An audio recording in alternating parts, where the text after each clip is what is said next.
Formula One's back. Another 4 months of watching 20 drivers driving in circles for 2 hours. It's race week, we're in the Netherlands, let's talk about what's happening.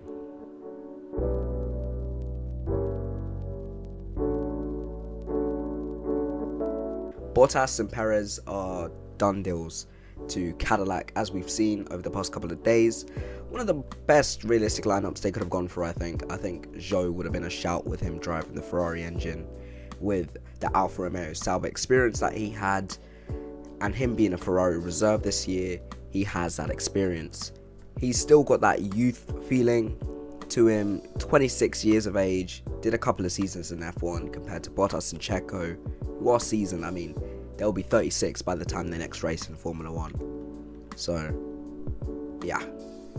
Could they have gone for an Alex Dunn, a Richard Verschoor, a Leonardo Fonaroli, who could actually do back-to-back F3 and F2 championships? Last person to do that was Gabriel Bortoleto, and he's doing bits right now. So, could they have gone for them? Maybe they could have, but is that really what you want in your first season as a Formula 1 team? I mean, Haas in 2021, they hired 2 rookies in Schumacher and Mazepin, and Mazepin was known for crashing and spinning a lot, and they scored no points that season. Also, the car was really bad, and if your drivers don't know how the car is supposed to be driven or developed, how is that going to help? Going back to Bottas and Checo, they've actually turned down offers to replace Franco Colapinto for the rest of the season at Alpine. I mean, that's got to hurt for everyone. I mean, Franco is only there currently because no one else wants to go to Alpine. Alpine, a team in a sport with 20 spots in the grid, which millions of people vibe to race in, can't convince 2 drivers who lost their seats not 12 months ago and have been trying to find a way back ever since to drive for them. I mean, that's got to say something. Jack Doohan, he's still there. He's still part of Alpine. He's probably heard, like the rest of us, that Colapinto is getting a 6-race contract. Colapinto this weekend's about to go into his 9th race without points.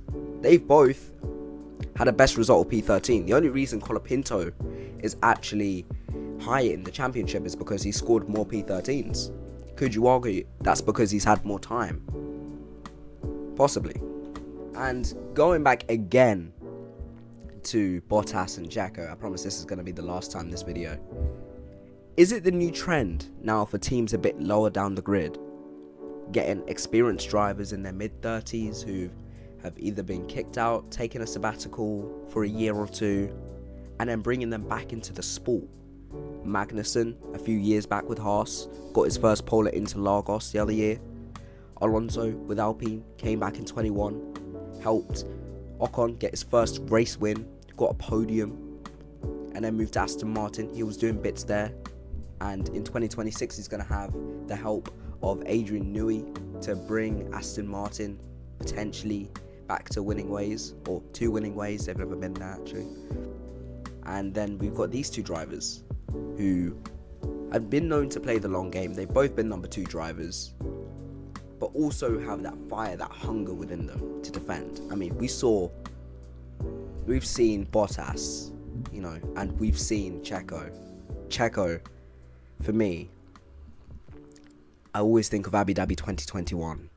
The way that he was fiercely defending, or even Turkey of that same year, I think, with that white livery. Always think of him fiercely defending. It's honestly amazing what that guy can do. When he's ahead, he might not have the fresher tyres, but he will surely give it a go. And he's not going to have the fastest car, not for a while. So, yeah, I wonder who will be the next to leave the sport and come back. Could it be Lewis? Could it be... who else is in the mid-30s? Who hasn't left already and come back? Lewis... I can't think of anyone else right now. So maybe it is Lewis. Or maybe someone might leave and come back a 3rd time. We don't know. Right, we're going to move on from those guys. Finally to McLaren, who, according to The Athletic, have scored a $100 million per season deal with MasterCard to become their title sponsor from 2026. their team will now be known as McLaren MasterCard Formula 1 team from next season. We've already seen them on the front wing, on the team kit, and I believe like in their pit box, in the pit lane somewhere. So they're no strangers to the paddock by any means. I know that means that every team on the grid next season, apart from Cadillac, who haven't announced theirs yet, if they're going to have one, will have a title sponsor. McLaren were the last ones, so go money. Thank you guys for watching this video. I hope you enjoyed. Make sure you like, subscribe, share. I mean, there's so many different social media platforms. It isn't just YouTube. Always think of like, subscribe, comment, follow for more. That used to be it, but yeah, just show your support, please. You know, if this is your first time watching Formula 1, welcome to Formula 1. If it's not, welcome back after a long summer break. Am I gonna enjoy the races this season? I don't know. Ask Ferrari. I mean, they haven't made it exactly a pleasurable experience, so yeah, I don't know if I want to be welcome back, to be honest. I mean, Lewis Hamilton's like 3 races away from becoming the Ferrari driver with the most races without scoring a first podium. So yeah, I don't know how I feel about that, to be honest. Yeah. Yeah, we can only dream for a podium. Not even a win, a podium. Thank you guys for watching once again. See you soon.